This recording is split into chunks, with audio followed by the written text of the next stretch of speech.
अस्सलाम वालेकुम वरहमतुल्लाहि वबरकातुह। करेले के बारे में मुझे अर्ज करना है। इसमें कुछ मार्केट में दुनिया में गलतफहमियां बहुत ज्यादा पाई जाती हैं। कुछ बेहतर बातें इसकी समझ लीजिए करेले की, कि एक तो करेला दुनिया का सबसे बड़ा, सबसे बेहतरीन इंसुलिन है। शुगर वालों को इंतहाई मुफीद है। शुगर वालों को मुफीद है। वेट लॉस मैनेजमेंट में इसको शामिल किया जाए तो मुफीद है। घबराए नहीं, मैं खाने को नहीं कहूंगा, खिलाए बगैर इसके अजूबे अल्लाह आपको अता कर देगा। दूसरा यह है कि बवासीरी कैफियत में, अगर खूनी बवासीरी कैफियत है उसमें इसके फायदे बहुत ज्यादा हैं। और तीसरा स्किन प्रॉब्लम है तो उसमें भी इसके फायदे होते हैं। स्किन प्रॉब्लम को पहले ले लेते हैं, इसलिए कि उसमें इसको खाना नहीं है, मैं खिला नहीं रहा। ठीक है, इसके 2 पीस किए, बीज झाड़ दिए और जो अंदर का गूदे वाला हिस्सा है उसकी रगड़ाई कर दी आपने मंड के टाइट करके। डेली कम से कम 14-15 दिन जाने दीजिएगा। ऐसा मत कहिएगा कि 2 दिन हो गए, 3 दिन हो गए, हमने तो लगाया था, फायदा नहीं हुआ। हर काम इस्तक़लाल से और इस्तेकामत से अपना रिजल्ट पजीर होता है। दूसरी बात यह है कि शुगर वाले बेशुमार तबका है जो इसको एक्सेप्ट करता है कि इससे फायदा हुआ, लेकिन बेशुमार तबका ऐसा है कि जो कहता है कि हमने खाया तो हमें फायदा नहीं हुआ। जिसको फायदा नहीं हुआ उसको फायदा भी करेले से ही देना है। घबराना अभी भी नहीं है, खिलाऊंगा नहीं मैं। जिन लोगों को जनाब अली करेले से फायदा नहीं होता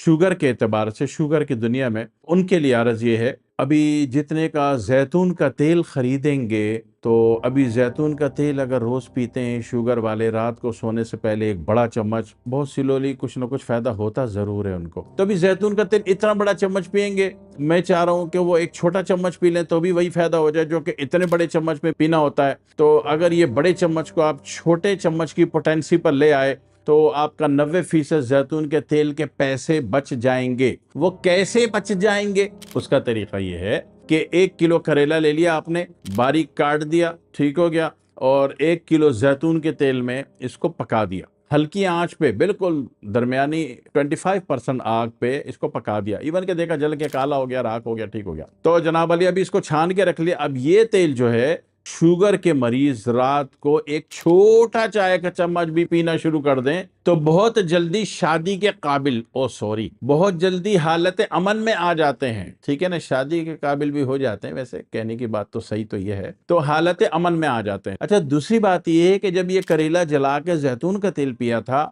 तो बेकार का जो बॉडी का कोई भी यूनिट लटका फटका है, ढीला ढाला, वो भी बेहतरीन होना शुरू हो जाता है। दूसरी बात यह कि वो अहबाब जो कि कहते हैं कि जब हमने करेले को नीम के तेल में पकाया तो हमें थोड़ा बीपी बढ़ता हुआ महसूस हुआ, तो वो ऐसा करें कि वो जैतून के तेल में ना पकाएं इसको। अब 2 तरीके हैं। एक तो अगर बीपी बढ़ा हुआ है और शुगर भी है तो एक तरीका ये है कि अलसी या सफेद जीरा, दोनों में से आपके पास जो भी मिल जाए, 2 किलो ले लो और 1 किलो करेले का रस निकाल लीजिए, जिस तरह गाजर का निकालते हैं, फिर उसको छान लीजिए। 1 किलो का जितना भी निकला रस, वो जनाब वाली आप 2 किलो अलसी में या 2 किलो सफेद जीरे में, जो आपका दिल चाहे, उसमें जनाब वाली इसको भुना हुआ हो। सफेद जीरा है तो वो भी भुना हुआ हो, या अलसी है तो वो भी हल्की सी भुनी हुई हो, उसमें जनाब वाली इसका रस डाल के मिक्स करके धूप में सुखा दे, पीस लें। इसका 1 चाय का चम्मच सुबह निहार मुंह अगर ले लेते हैं तो बहुत अच्छा होता है। बीपी को भी फायदा होता है, शुगर को भी फायदा होता है। या फिर ये कि शुगर को फायदा होता है तो बीपी अप नहीं होता।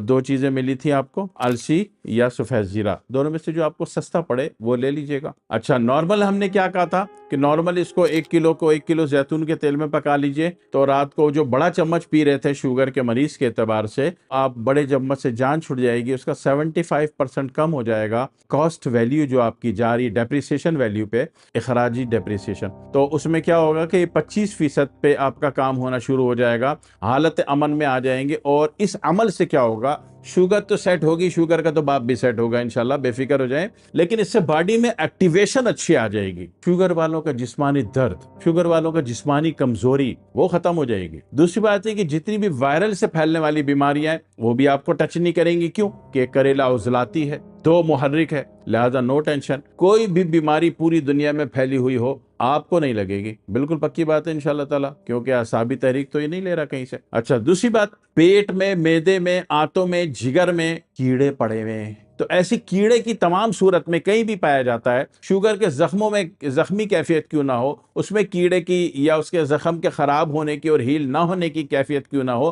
क्योंकि ये वुंड हिलर भी है। उसमें भी ये जो करेला आपने पका लिया जैतून के तेल में, इसका जो 1 चम्मच रोजाना रात को पीना शुरू करेंगे तब कहीं जाकर रात को इसलिए कहा जाता है कि उसके बाद आप सो जाते हैं। जब आप सो जाते हैं तो आपके अंदर के जितने मजदूर है वो जाग जाते हैं। इसको रात को इसलिए लेना है ताकि आपकी रिपेयरिंग करने वाले जाग जाएं और फौरी तौर पर रिपेयर कर दें। अच्छा, बहुत सारे लोग जो हैं आंतों की खुश्की के एतबार से बवासीरी कैफियत कोई सी भी हो, खून वाली हो या बादी हो, तो उसमें भी उनको फायदा देता है। ये हर बंदा हर कैफियत हर हालात में ले सकता है, माँ सिवाय उस औरत को जो कि हालत हमल में हो। हालत हमल में जो खातून होंगी उनको नहीं देंगे, बाकी सबको दे देंगे। इसी तरह कोई मोटा भारी बहुत है तो उसको भी देंगे। मोटापे की कोई भी दवा इलाज ले रहा है साथ में ये भी ले ले अल्लाह का नाम लेके, तो उसको जल्दी फायदा हो जाएगा। दूसरी बात है कि आपकी पूरी बॉडी में कहीं भी सड़ान पड़ रही है, बढ़ रही है, फंगस की कैफियत आ रही है, तो वो इससे ऑटोमेटिक गारत हो जाता है। करेला मैंने अभी भी नहीं खिलाया आपको। सिर्फ स्किन की किसी भी डिजीज में प्रॉब्लम में, खासूसन बच्ची जात जो होती है, मासूम मासूम सी बच्चियां, उनको जनाब वाली चेहरे पर, और जो बड़ी जात के होते हैं 50 साल की उम्र के बाद, उनको गर्दन के पिछले हिस्से पर पीप वाले दाने बहुत होते हैं। कहीं भी हो, मैं नाम नहीं ले रहा, कहीं भी हो, ये काटिए, बीच में से 2 टुकड़े कीजिए, इसके बीज वगैरह फेंक दीजिए और उसकी खूब रगड़ाई करें 5 मिनट तक।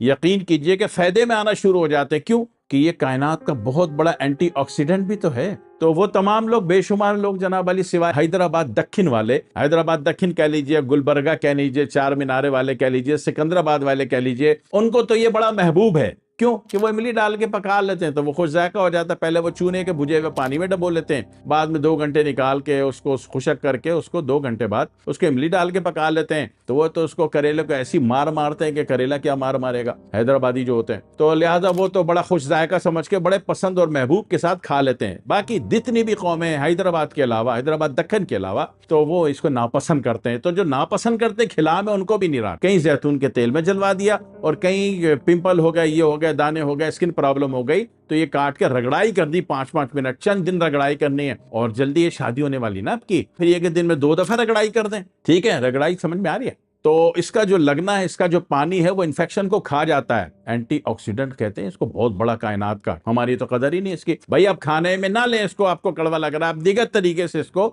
मेडिकेटेड प्रॉपर्टीज बना के ले लें। भाई सब फायदे में आते हैं। शुगर में भी फायदा होता है, तमाम तरह जहरीली बीमारियां, नासूर की बीमारियां, इन्फेक्शन की बीमारियां, हाईली आसाबी वायरल बीमारियां इससे गारत हो जाती हैं, और इतनी होती है कि आप सोच भी नहीं सकते। जरूर इसको जिंदगी में इस्तेमाल में ले आए। बहुत सारे फायदे अल्लाह ताला ने इस करेले में दिए हैं। दुआ में याद रखिएगा। वस्सलामु अलैकुम वरहमतुल्लाहि वबरकातुहू।